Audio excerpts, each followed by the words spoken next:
জয় নিতাই, জয় গৌর। শ্রী শ্রী গৌরীয় বৈষ্ণব জীবন ইউটিউব চ্যানেলে আপনাদের সকলকে সুস্বাগতম।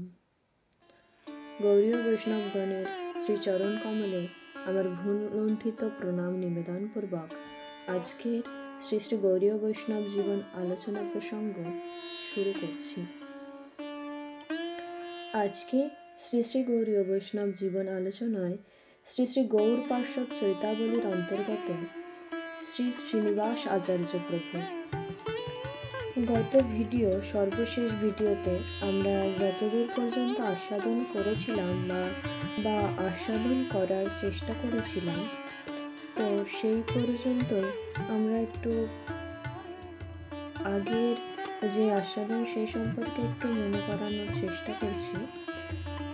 শেষ আস্বাদন আমরা করেছিলাম রাজা বীরহাম্বির যে গ্রন্থ সম্পুট শ্রীনিবাস আচার্য প্রভু, শ্রীল নরোত্তম দাস ঠাকুর এবং শ্রী শ্যামানন্দ প্রভু, এই তিনজন যে গ্রন্থ সম্পুট নিয়ে শ্রীধাম বৃন্দাবন থেকে আসছিলেন, এই গ্রন্থ সম্পুট সকল বৈষ্ণব জগতে বিতরণ করবার উদ্দেশ্যে।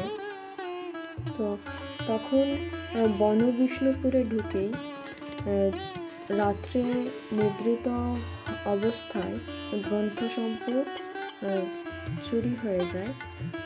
তো সেটি চুরি করেছিল এখানে বনবিষ্ণুপুরের দস্যু দলপতি রাজা বীরহাম্বির। তো সেখানে উনি এই গ্রন্থরাজি চুরি করার পরে বা নিয়ে যাওয়ার পরে তারপর সকল বৈষ্ণববৃন্দ চিন্তিত হয়ে পড়েন এবং তারপর তারা সে গ্রন্থ সম্পদ খুঁজতে থাকেন। তো গ্রামের লোকেরা এসে সেখানে তাদের বলেছিলেন যে এখানের রাজা দস্যু দলপতি রাজা বীরহাম্বির, তো তিনি এই গ্রন্থ সম্পদ চুরি করেছেন। তখন শ্রীনিবাস আচার্য প্রভু এই গ্রন্থ সম্পদ উদ্ধার করে নিয়ে আসছে।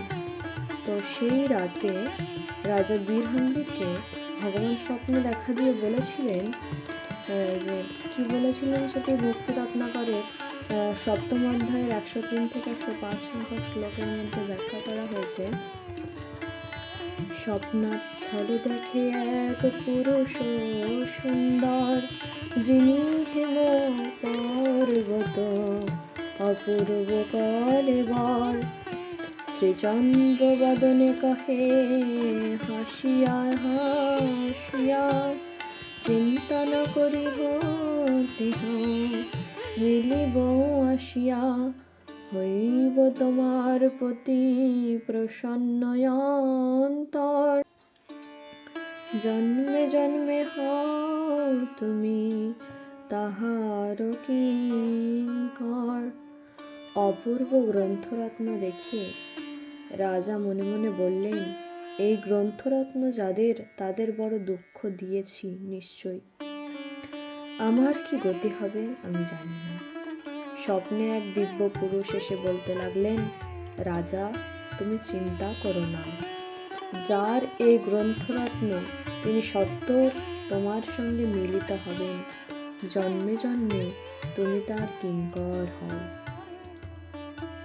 গতদিন আমরা এই পর্যন্ত আসতে পেরেছিলাম ও মহাপ্রভু কৃপা করেছিলেন। এরপর থেকে আমরা আস্বাদন করার চেষ্টা করছি। কৃপাপূর্বক শেষ পর্যন্ত শোনার অনুরোধ রইল। জয় নিতাই, জয় গৌর সুন্দর, জয় শ্রীনিবাস আচার্য প্রভু।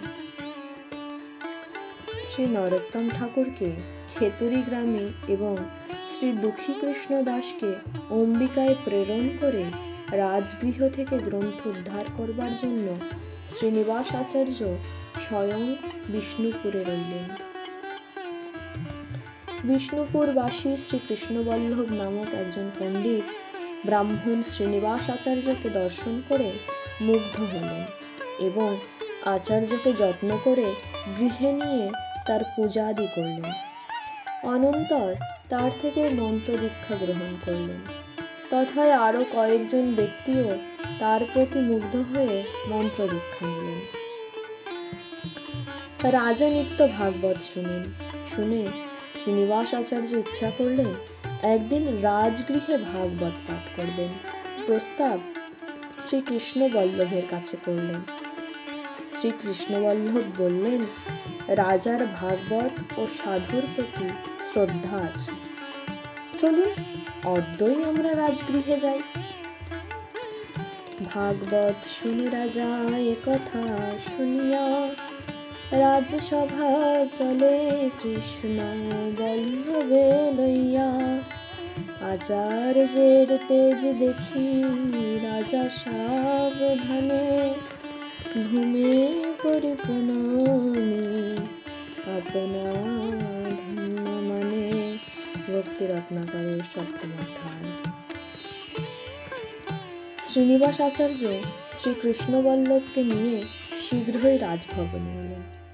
রাজা বীরহাম্বীর শ্রী আচার্যের দিব্য তেজময় শ্রীঅঙ্গ দর্শন করে ভূমিতলে দণ্ডবৎ হয়ে পড়লেন এবং বহু যত্ন করে তাকে উত্তম আসনে বসিয়ে গন্ধ পুষ্প মাল্যাদি প্রদান করলেন। অতঃপর শ্রীনিবাস আচার্য সুমধুর কণ্ঠে গুরুবন্দনাদি করে শ্রীমদ্ ভাগবত পাঠ করতে লাগলেন।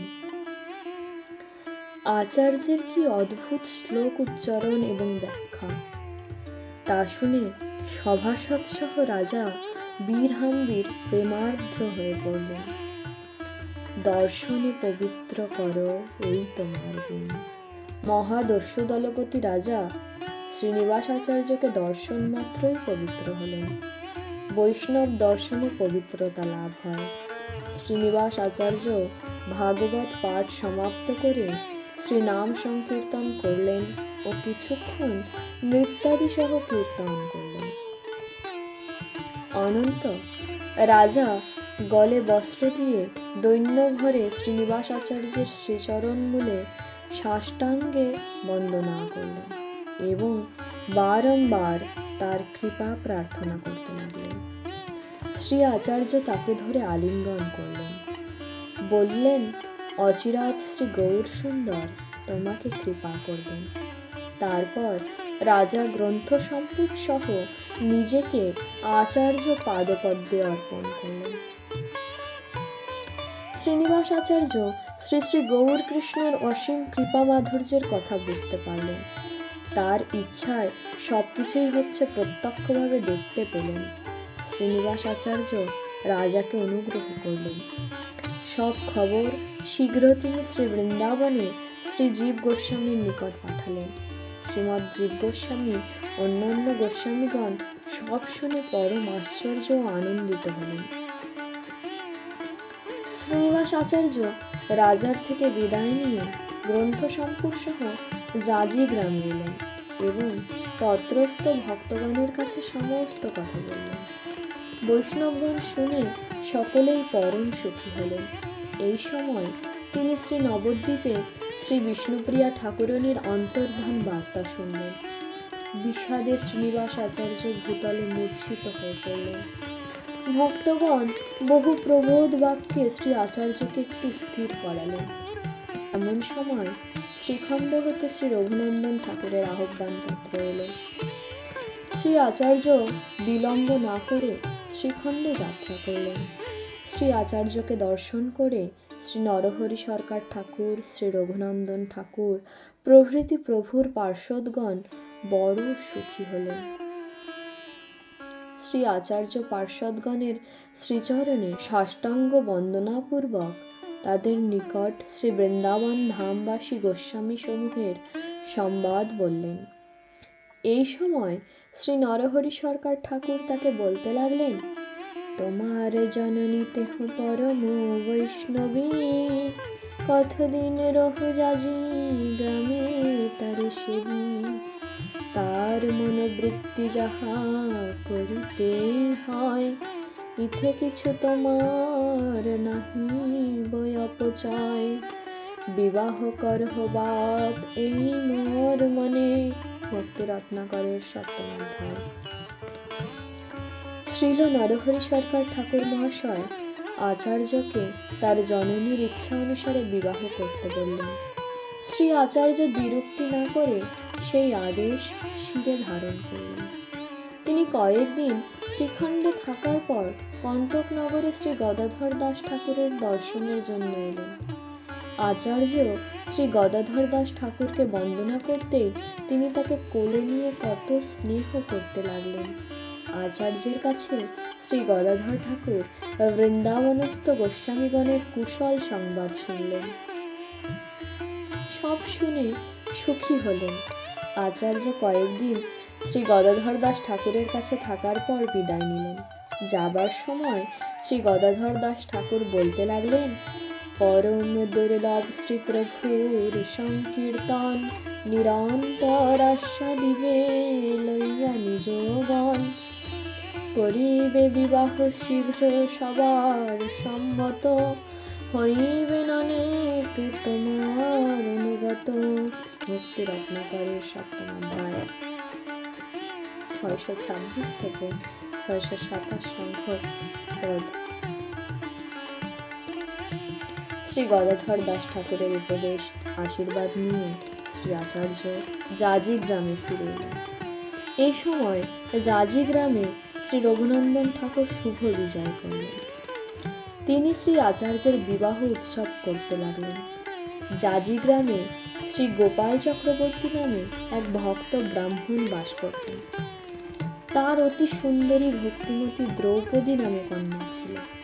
শ্রী রঘুনন্দন ঠাকুর সেই কন্যার সঙ্গে আচার্যের বিবাহ উদ্যোগ করলেন। বৈশাখ মাসের অক্ষয় তৃতীয়ায় আচার্যের বিবাহ কর্ম সম্পন্ন হল। আচার্যের পত্নীর পূর্ব নাম ছিল দ্রৌপদী। বিবাহের পর তার নাম হল ঈশ্বরী।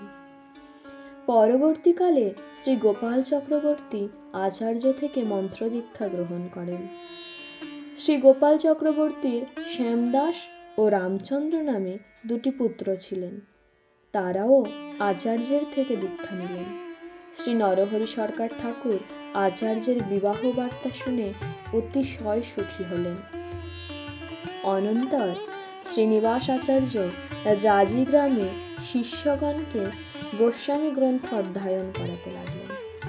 দ্বিজ হরিদাসের পুত্র শ্রীদাস ও শ্রী গোকুলানন্দ আচার্যের থেকে দীক্ষা নিয়ে গোস্বামী গ্রন্থ অধ্যয়ন করতে লাগলেন। দিন দিন শ্রী আচার্যের প্রভাব বিস্তার লাভ করতে লাগল। অল্পকালের মধ্যে তার চরণ আশ্রয় করবার জন্য বহু সজ্জন ব্যক্তি আসতে লাগলেন। এরপর শ্রী রামচন্দ্র কবিরাজ মিলান। একদিন শ্রীনিবাস আচার্য জাজি গ্রামের স্বীয় গৃহে ভক্তগণ সঙ্গে বসে ভাগবত কথা বলছেন। এমন সময় তার গৃহের পাশ দিয়ে গৌর পার্ষদ শ্রী চিরঞ্জীব সেনের পুত্র শ্রী রামচন্দ্র কবিরাজ বিবাহ করে নববধূ নিয়ে প্রত্যাবর্তন করছেন। শ্রীনিবাস আচার্য দূর থেকে তাকে দেখলেন। শ্রী রামচন্দ্র কবিরাজও দূর থেকে শ্রী আচার্যকে দর্শন করলেন। পরস্পরের দর্শনে নিত্য সিদ্ধ সৌহার্দ্য ভাব যেন তখন থেকেই জেগে উঠল।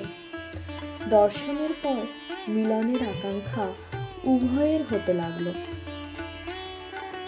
শ্রীনিবাস আচার্য লোকমুখে শ্রী রামচন্দ্র কবিরাজের পরিচয় নিলেন। শ্রী রামচন্দ্র কবিরাজও শ্রীনিবাস আচার্যের পরিচয় নিলেন। শ্রী রামচন্দ্র কবিরাজ নববধূ সঙ্গে গৃহে এলেন। কোনো রকমে দিনটা কাটালেন। রাত্রিকালে গৃহ থেকে বের হয়ে জাজি গ্রামে এসে কোনো এক ব্রাহ্মণ গৃহে রাত্রি যাপন করলেন। প্রাতঃকালে শ্রীনিবাস আচার্যের গৃহে এলেন এবং তার চরণে সাষ্টাঙ্গে দণ্ডবত হয়ে পড়লেন। আচার্য শ্রী রামচন্দ্র কবিরাজকে ভূমি থেকে উঠিয়ে দৃঢ় আলিঙ্গন করলেন এবং বললেন, জন্মে জন্মে তুমি আমারও বান্ধব। বিধাতা সদয় হয়ে আজ পুনঃ মিলাইয়ে দিয়েছেন। মিলনে উভয়ের খুব আনন্দ হলো। শ্রী রামচন্দ্র কবিরাজের অগাধ পাণ্ডিত্য প্রতিভা জেনে আচার্য অতিশয় সুখী হলেন। তিনি তখন তাকে গোস্বামী গ্রন্থ শ্রবণ করাতে লাগলেন। কয়েকদিন পরে আচার্য তাকে শ্রী রাধাকৃষ্ণ যুগল মন্ত্রে দীক্ষিত করলেন। শ্রীনিবাস আচার্য পুনঃ শ্রী বৃন্দাবন ধাম অভিমুখে যাত্রা করলেন। সঙ্গে কতিপয় ভক্ত বৃন্দাবন যাত্রা করলেন। আচার্য পূর্ব পরিচিত পথে চলতে চলতে গয়া ধামে এলেন এবং শ্রী বিষ্ণু পাদপদ্ম দর্শন করলেন। তথা হতে কাশী এলেন। শ্রী চন্দ্রশেখর আদি ভক্তগণের দর্শন করলেন। দণ্ডবত আদি করতেই সকলে শ্রীনিবাসকে স্নেহে আলিঙ্গন করতে লাগলেন। শ্রীনিবাস কাশীতে 2-1 দিবস অবস্থান করে শ্রী মথুরা ধামে প্রবেশ করলেন। শ্রী বিশ্রাম ঘাটে স্নান করে আদি কেশব ও জন্মস্থান আদি দর্শন করে শ্রী বৃন্দাবন ধামে এলেন। শ্রীজীব গোস্বামী শ্রীনিবাসের দর্শন প্রতীক্ষা করছিলেন। শ্রীনিবাস আচার্য এসে তার শ্রীচরণে সাষ্টাঙ্গে বন্দনা করতেই শ্রীজীব গোস্বামী তাকে ভূমি হতে তুলে দৃঢ় আলিঙ্গন করলেন এবং গৌড় দেশের বৈষ্ণবগণের কুশল বার্তাদি জিজ্ঞাসা করলেন। পুরীধাম থেকে এই সময় শ্রী শ্যামানন্দ প্রভু বৃন্দাবন ধামে এলেন। তিনি শ্রীজীব গোস্বামীর শ্রীচরণ বন্দনা আদি করলেন। শ্রীজীব গোস্বামী তাকে স্নেহে আলিঙ্গন পূর্বক বসিয়ে পুরীধামবাসী বৈষ্ণবগণের কুশল বার্তাদি জিজ্ঞাসা করতে লাগলেন। অতঃপর শ্রীনিবাস ও শ্যামানন্দের মিলন হল। পরস্পরকে দণ্ডবত আলিঙ্গন প্রভৃতি করলেন। তাদের খুব আনন্দ হল। তথায় তারা দ্বিজ হরিদাসের অপ্রকট বার্তা শুনে অতিশয় দুঃখিত হলেন। উভয়ে শ্রীজীব গোস্বামী পাদের নিকট অবস্থান করতে লাগলেন এবং ষট সন্দর্ভের বিবিধ সিদ্ধান্ত তার কাছ থেকে শুনতে লাগলেন। এই সময় শ্রীমৎ জীব গোস্বামী শ্রী গোপালচন্দ্র গ্রন্থ রচনা আরম্ভ করেছেন। তিনি শ্রীনিবাস ও শ্যামানন্দকে মঙ্গলাচরণ শ্লোক করে শোনালেন। শ্রীনিবাস আচার্য বৃন্দাবনে শ্রীজীব গোস্বামী তথা অন্যান্য গোস্বামীদিগের সঙ্গে কয়েক মাস সুখে অবস্থান করলেন। এমন সময় গৌড় দেশ থেকে শ্রী রামচন্দ্র কবিরাজ তাকে গৌড় দেশে নেবার জন্য শ্রী বৃন্দাবন ধামে উপস্থিত হলেন। গৌড় দেশবাসী ভক্তগণ তাকে পাঠিয়েছিলেন। শ্রীনিবাস আচার্য শ্রীমৎ জীব গোস্বামীর সাথে শ্রী রামচন্দ্র কবিরাজের পরিচয় করিয়ে দিলেন। শ্রী রামচন্দ্র শ্রী জীব গোস্বামীর শ্রী পাদপদ্মে সাষ্টাঙ্গে ভূমিতলে পড়ে বন্দনা করলেন। শ্রী জীব গোস্বামী তাকে তুলে স্নেহে আলিঙ্গন করলেন। শ্রী রামচন্দ্র কবিরাজকে শ্রী রাধারমণ, শ্রী গোবিন্দ, শ্রী গোপীনাথ আদি বিগ্রহগণকে দর্শন করতে আদেশ করলেন এবং গোস্বামী বৃন্দের শ্রীচরণ দর্শনে আজ্ঞা দিলেন। শ্রীনিবাস ও শ্যামানন্দ প্রভু তাকে সঙ্গে নিয়ে সব দর্শন করাতে লাগলেন।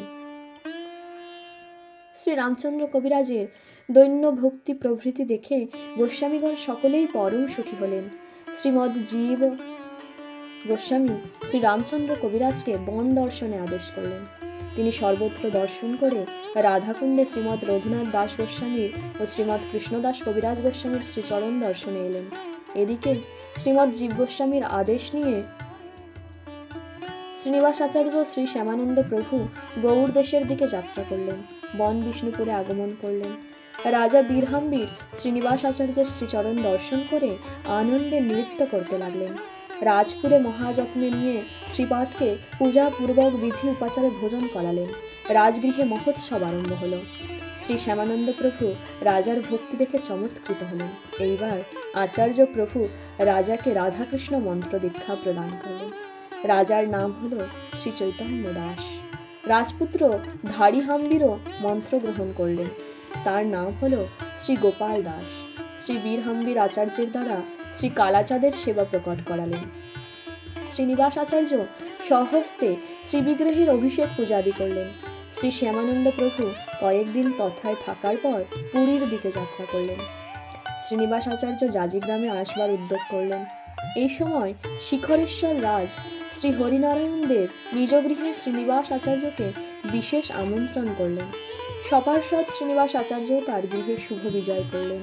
কয়েকদিন তার গৃহে আচার্য অবস্থানপূর্বক শ্রী ভাগবত কথা গঙ্গা প্রবাহিত করলেন। বহু লোক শ্রী আচার্যপাদের অনুগ্রহ প্রাপ্ত হলেন। শ্রীনিবাস আচার্য কয়েকদিন শিখরেশ্বর দেশে অবস্থান করে শ্রীখণ্ডে আগমন করলেন এবং অগ্রহায়ণ মাসের কৃষ্ণ একাদশীতে শ্রী নরহরি সরকার ঠাকুরের অপ্রকট বার্তা শুনে ভূতলে মূর্ছিত হয়ে পড়লেন। আচার্য বহু খেদপূর্বক ক্রন্দন করতে লাগলেন। তারপর অতি কষ্টে ধৈর্য ধারণ করলেন। শ্রী রঘুনন্দন ঠাকুর ও শ্রী সরকার ঠাকুরের বিরহে বড়ই কাতর হয়েছিলেন। শ্রীনিবাসকে দেখে একটু শান্ত হলেন। কয়েকদিন শ্রী আচার্য শ্রীখণ্ডে অবস্থান করার পর কণ্টক নগরে এলেন। সেখানে এসে শুনলেন শ্রী গদাধর দাস ঠাকুর কার্তিক মাসে অপ্রকট হয়েছেন।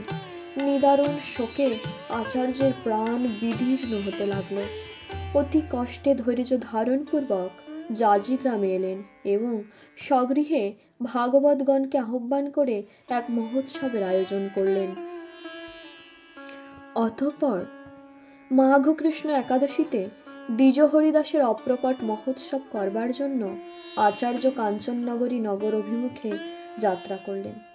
কাঞ্চননগরীতে দ্বিজ হরিদাসের অপ্রকট মহামহোৎসব মহা সমারোহে অনুষ্ঠিত হল। উৎসবের দিন দ্বিজ হরিদাসের পুত্র শ্রীদাস ও শ্রী গোকুলানন্দ আচার্য থেকে দীক্ষা গ্রহণ করলেন। কয়েকদিন সেখানে অবস্থান করবার পর শ্রী আচার্য ফাল্গুনী পূর্ণিমায় খেতুরির মহোৎসবে যোগ দেবার জন্য যাত্রা করলেন। খেতুরিতে এই উৎসবের আয়োজন করেছিলেন রাজা সন্তোষ দত্ত। তিনি শ্রী নরোত্তম ঠাকুরের ভ্রাতুষ্পুত্র এবং শিষ্য। এই উৎসবে স্বয়ং শ্রী জাহ্নবা দেবীও আগমন করেন। তার সঙ্গে শ্রীনিধি, শ্রীপতি, শ্রীকৃষ্ণ মিশ্র, শ্রী গোকুল, শ্রী রঘুনন্দন প্রভৃতি গৌর পার্শ্বদগণ আগমন করেন। শ্রীনিবাস আচার্য বিগ্রহগণের অভিষেক পূজাদি করেন, ভোগরন্ধন শ্রী জাহ্নবা মাতা করেন। ফাল্গুন পূর্ণিমা তিথিতে অহরাত্র শ্রী হরিসংকীর্তন মহোৎসব হয়। ওই কীর্তনে সপার্ষদ শ্রী গৌরসুন্দর আবির্ভূত হয়ে ভক্তগণকে দর্শন দিয়েছিলেন। ফাল্গুন পূর্ণিমা তিথিতে সকলে উপবাস করেন। দ্বিতীয় দিবসে পারণ মহোৎসব করা হয়।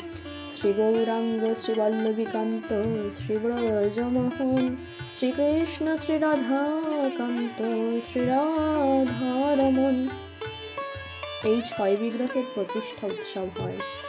বৈষ্ণব জগতে এইরূপ মহোৎসব ইতিপূর্বে বিশেষ হয় নাই। রাজা সন্তোষ দত্ত সমাগত বৈষ্ণবগণকে বস্ত্র মুদ্রা আদি দান করেন।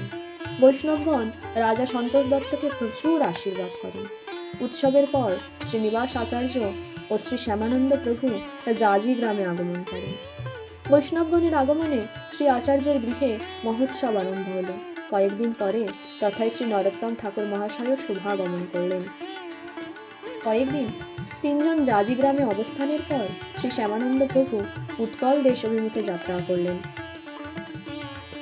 শ্রীনিবাস আচার্য, শ্রী নরোত্তম ও শ্রী রামচন্দ্র কবিরাজ নবদ্বীপ অভিমুখে যাত্রা করলেন।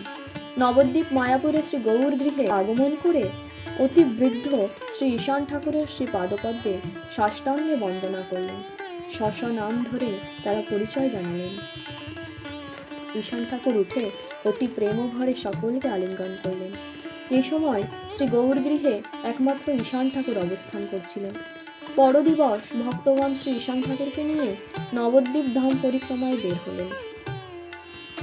ভক্তগণ অতি আনন্দ ভরে ঈশান ঠাকুরের শ্রীমুখে শ্রী গৌর সুন্দরের চরিত সকল শুনতে শুনতে পরিক্রমা করতে লাগলেন। পরিক্রমা সমাপ্ত করে ভক্তগণ শ্রী ঈশান ঠাকুরকে বন্দনাপূর্বক বিদায় নিলেন এবং শ্রীখণ্ডে আগমন করলেন। ইতিমধ্যে শ্রী ঈশান ঠাকুরের অপ্রকট বার্তা মায়াপুর হতে এলো। এই কথা শ্রবণ করা মাত্র ভক্তগণ বিরহে হাহাকার করে উঠলেন। এইরূপে নবদ্বীপ ও মায়াপুরে ক্রমে ক্রমে গৌর পার্শ্বদগণ প্রায় সকলেই অপ্রকট লীলা করলেন। একদিন শ্রী রঘুনন্দন ঠাকুর শ্রী আচার্যকে আনবার জন্য কোনো ভক্তকে জাজি গ্রামে প্রেরণ করলেন। শ্রীনিবাস অতি সত্বর শ্রীখণ্ডে এলেন এবং শ্রী রঘুনন্দন ঠাকুর আচার্যকে আশীর্বাদ করে বললেন, তুমি চিরজীবী হও, প্রভু গৌর সুন্দরের বাণী প্রচার করো। এইসব বলে শ্রী রঘুনন্দন ঠাকুর শ্রী বিগ্রহগণের সামনে এলেন এবং স্বীয় পুত্র কানাইকে ডেকে শ্রী মদন গোপাল ও শ্রী গৌরাঙ্গ দেবের শ্রীচরণে সমর্পণ করলেন। অনন্তর 3 দিন মহা সংকীর্তনে মগ্ন হলেন। শেষ দিবস শ্রী নরহরি সরকার ঠাকুরের শ্রী গৌরাঙ্গের ও শ্রী মদন গোপাল দেবের রূপে নয়ন যুগল সমর্পণ করে অন্তর্ধান করলেন। শ্রী রঘুনন্দন ঠাকুরের অন্তর্ধান দর্শন করে শ্রীনিবাস আচার্য, পুত্র কানাই ঠাকুর অন্যান্য ভক্তগণ বিরহে মূর্ছা প্রাপ্ত হলেন ও নয়ন জলে ভাসতে ভাসতে বিবিধ বিলাপ করতে লাগলেন। অতঃপর শ্রী কানাই ঠাকুর এক মহোৎসবের বিপুল আয়োজন করলেন। চতুর্দিকে বৈষ্ণবগণকে প্রেরণ করলেন। মহোৎসবের আমন্ত্রণ বৈষ্ণবগণ সর্বত্রই জানালেন। উৎসব দিবসে বৈষ্ণবগণ উপস্থিত হলেন। মহাসংকীর্তন, নৃত্য বৈষ্ণবগণ সমাধি প্রাঙ্গণে আরম্ভ করলেন। সে সংকীর্তনে রঘুনন্দন ঠাকুর যেন সাক্ষাৎ প্রকট হয়ে নৃত্য করতে লাগলেন। শ্রী রঘুনন্দন ঠাকুরের অপ্রকট শ্রাবণ শুক্লা চতুর্থী তিথিতে শ্রীনিবাস আচার্য উৎসবের দেখাশোনার যাবতীয় কার্য করলেন। উৎসব অন্তে বৈষ্ণবগণ সহ তিনিও বিদায় নিয়ে বন বিষ্ণুপুরে রাজা বীরহাম্বীরের গৃহে শুভ বিজয় করলেন।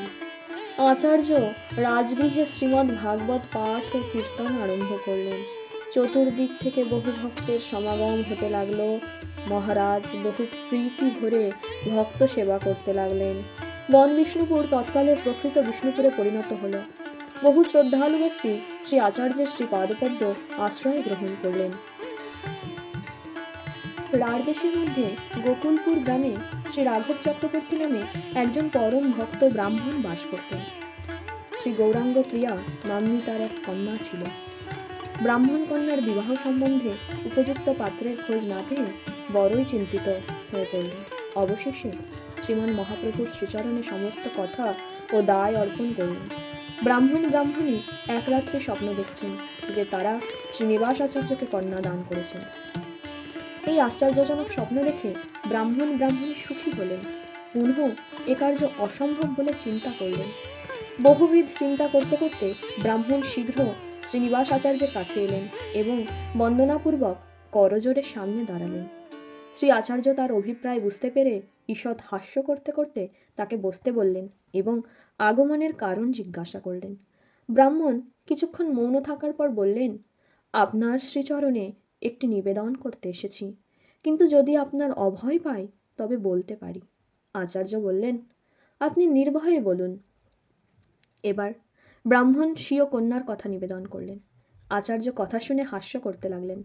ভক্তগণ এসব কথা শুনে বড় সুখী হলেন।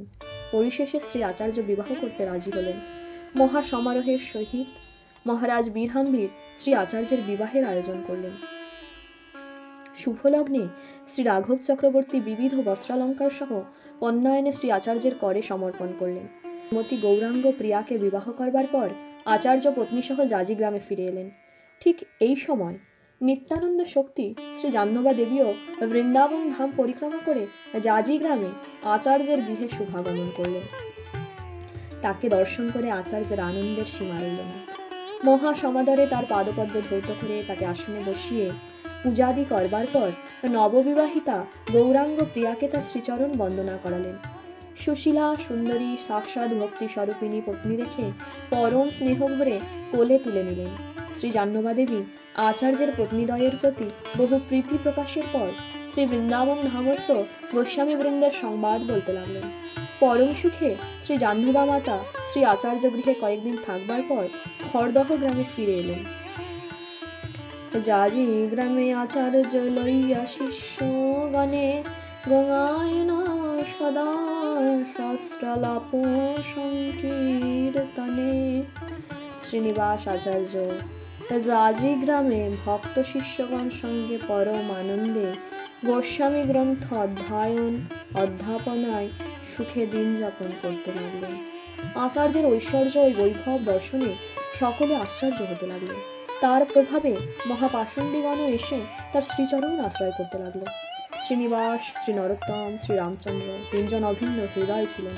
শ্রী নরোত্তম ঠাকুর লিখেছেন, দয়া কর শ্রী আচার্য প্রভু শ্রীনিবাস, রামচন্দ্র সঙ্গ মাগে নরোত্তম দাস। শ্রীনিবাস আচার্যের 3টি কন্যা ও 3টি পুত্র হয়। কন্যাদের নাম কৃষ্ণপ্রিয়া, হেমলতা ও ফুলকি ঠাকুরানী। পুত্রদের নাম বৃন্দাবন বল্লভ, রাধাকৃষ্ণ ও শ্রী গীত গোবিন্দ। গীতগোবিন্দ ঠাকুরের পুত্র কৃষ্ণপ্রসাদ ঠাকুর ও তার পুত্র জগদানন্দ ঠাকুর। শ্রী জগদানন্দ ঠাকুরের দুই পত্নী ছিলেন। প্রথম পত্নীর সন্তান যাদবেন্দ্র ঠাকুর ও দ্বিতীয় পত্নীর সন্তান রাধামোহন ঠাকুর, ভুবনমোহন ঠাকুর, গৌরমোহন ঠাকুর, শ্যামমোহন ঠাকুর ও মদন মোহন ঠাকুর। ভুবনমোহন ঠাকুরের বংশধরগণ মুর্শিদাবাদের মানিকপোহার গ্রামে এখনো বসবাস করছেন। জয় নিতাই, জয় গৌরসুন্দর। শ্রীনিবাস আচার্য প্রভুর সংক্ষিপ্ত জীবনীর বাকি অংশটুকু আজকে আপনাদের কাছে রাখবার চেষ্টা করলাম। আজকের গৌড়ীয় বৈষ্ণব জীবনী কথা প্রসঙ্গ এই পর্যন্তই বিশ্রাম লাভ করছে।